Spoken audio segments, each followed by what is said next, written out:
Welcome to Subramani. I had done a video long ago about what are the attributes for a successful doctor. So I thought I would revise it again and make a new one. So welcome to Subramani once again. So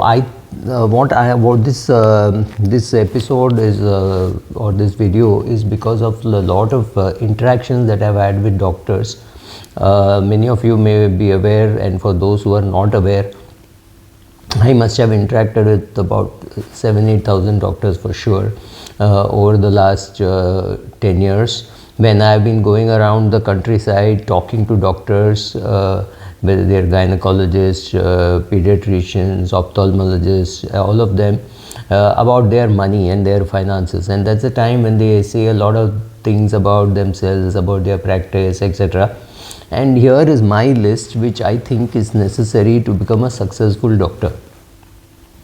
First of all, at least in the Indian context, only extremely good people in academics, academically very good people, only they get chosen to become doctors, because medical seats are not available very easily. Now there is some better availability of seats, but still it's very competitive. So only the best among the best get selected to the best colleges. So the technical skills, I'm assuming for a minute, is already there. So what are these soft skills? Some little bit of technical skills also may come in, but largely I'm going to talk about soft skills. First is communication skills. Absolutely no doubt that when you're talking to people, whether you're a finance professional or a medical professional, you have to have the ability to communicate well. Communicate well means the ability to listen well. Because given time and empathy, all the patient will reveal all about himself or herself, right? They will come out of it very slowly, but they'll come to giving you all the details. So the ability to listen in such a way that the patient wants to speak to you is very important. So this the second point which comes out of this is empathy. The patient should feel that yes, you are listening to him or her, so that they feel like speaking. If you rush them, if you hurry them, if you say that I know, come on faster, especially older people may not be able to keep pace with you, and they may not come out with the full facts. They may not tell you. They may not even realize that it is relevant, that it should be said. So as a doctor gets more and more senior, and he finds or he or she finds lesser time to do this, I like as a doctor gets more and more senior and he or she finds lesser time to deal with patients, I find what one homeopathy doctor in Bombay did. I'm not naming any of the patients or any of the doctors, so I'm not naming this homeopathy doctor. He's created many juniors. So when you go, you meet the doctor. Then he asks you many questions, and he asks you to write about yourself. And then a younger doctor sits with you and asks all kinds of questions and creates a note for the senior doctor. The senior doctor reads it. This helps because the senior doctor may not have time, and the younger doctor, who's a junior doctor, also develops by having a set of questionnaire, asking questions, noting it down, and develops those skills needed to become a better doctor. So I have seen one doctor do this. This obviously means you've got good language skills, empathy, communication skills, etc. Every doctor has to be very organized. See, two things happen. One is you are very organized in your clinic or in your dispensary, and also in your head, because many people would suddenly call on a phone and ask you for advice. It's very difficult, right? Unless you know the facts of the case very well, it's very difficult to handle. So you have to be very well organized in your head. Apart, of course, you're well organized because of your education. You're forced to be organized, you're forced to study, you're forced to make notes. All those things are there, but you have to get better and better at it as your practice increases. Doctors have to be curious also in asking many questions. Why does this happen, and why did this not happen, and things like that, because each patient is very different. And this is same of financial services also. Unless the financial advisor is able to ask you out of curiosity or whatever, unless he is able to ask you those questions, you may not even know the importance of those things. So doctor has to be curious. It's fairly obvious. This is not something which I should even be saying. A doctor should keep learning about not only about his own field, but also about the changes happening in the pharmaceutical industry, in the diet, in the way people consume food, the way people do not consume food, right? It's very difficult for older people like me to accept that people get up only at 12 a.m. Only at 12 p.m., right? They work to maybe UK timing, or they're on their own, so the whole morning is lost in my head, because we are early risers, right? So but things change. So when the lifestyle changes, when people change, you cannot keep on harping about the older things. When newer things happen, good doctors I've seen having a lot of empathy for other forms of medicine, right? So if you're a allopathic doctor, it does not mean you should have you should be contemptuous about Ayurvedic or homeopathic. Either you know it fully and therefore you believe in it, or you don't know it, but at least you accept that certain illnesses have cures in certain lines only, right? So this is again the question of empathy towards other patients, empathy towards other doctors, empathy towards other fellow professionals like a Ayurvedic doctor or a homeopathic doctor or a physiotherapist, right? Having empathy towards all such people also is important. Understand that you're always a team player. A patient has a dentist, maybe a gynecologist, a pediatrician, everybody. So you have to go along with everybody.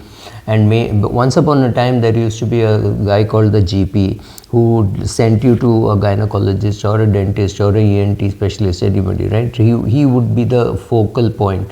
Now that's not true. People just walk into a pediatrician's clinic saying, "Oh, I saw your board, so I walked in." I mean, that's what most of us do.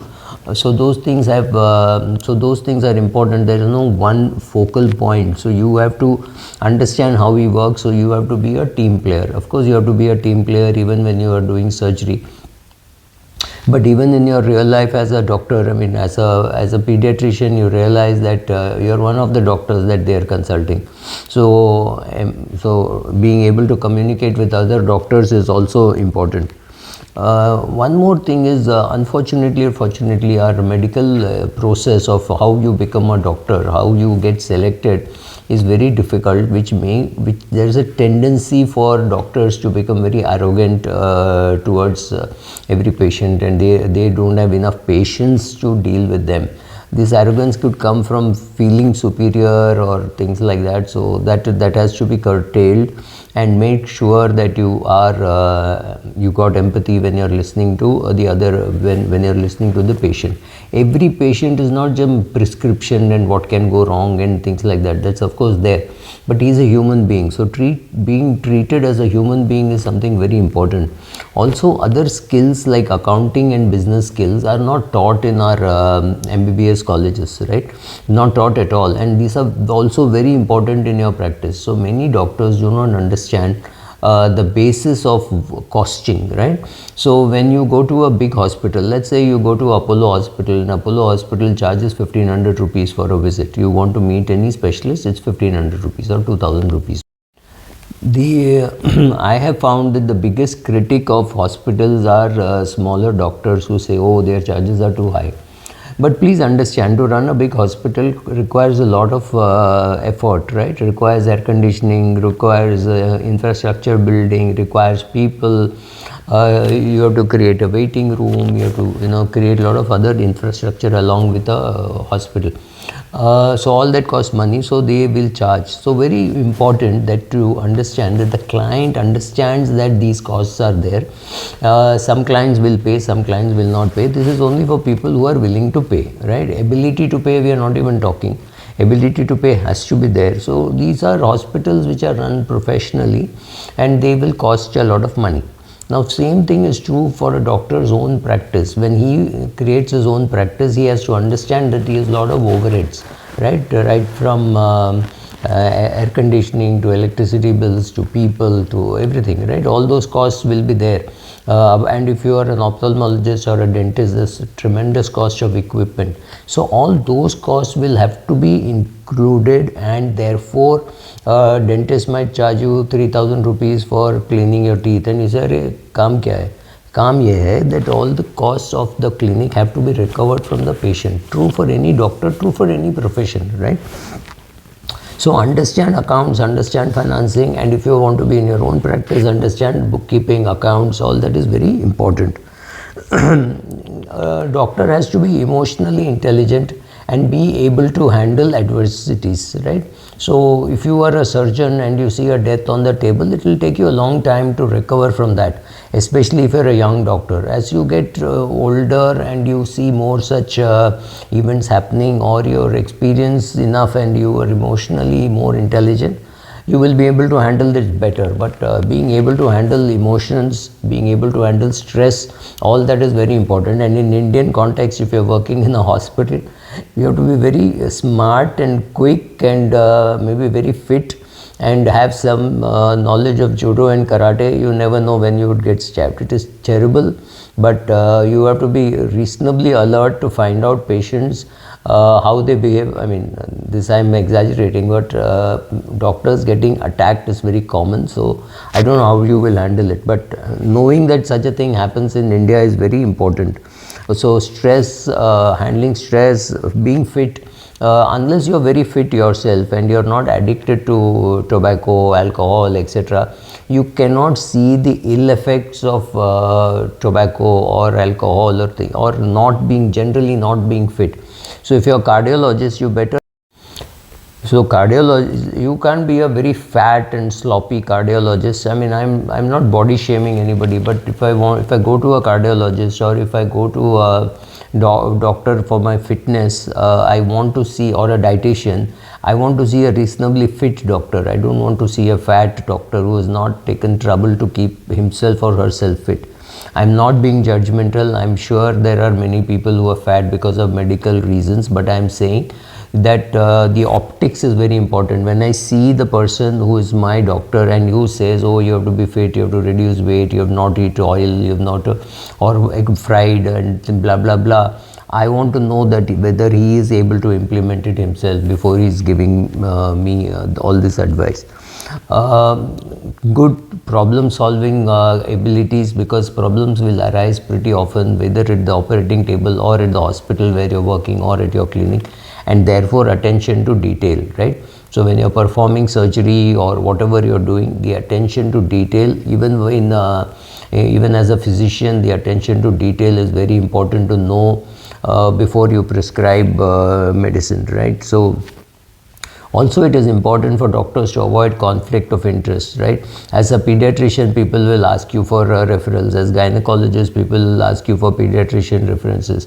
So, giving references, suggesting what kind of tests are required, suggesting where the test should be done, what tests are to be done, whether it is necessary, not necessary, right? It is important for doctors to avoid conflict of interest, whether you're a shareholder of a pharma company or whatever gifts they have given you, whatever it be. Make sure that you're not influenced overly by the advances made to you by the pharma industry, and they are very good at it, so be careful about that. What is your resilience? How well can you handle emergencies? How well can you handle deaths, right? All that is also important. And needless to say, you have to be a learning machine. Charlie Munger says there is no good investor or no good doctor who can afford not to be a learning machine. So all this put together, this is a lot of observation, a lot of reading and all that, which and I do not know whether it is complete. Once I put it up, I'll send it to a few doctors, then hopefully I'll get some brickbats and bouquets. So based on that, I'll do another video. Thank you.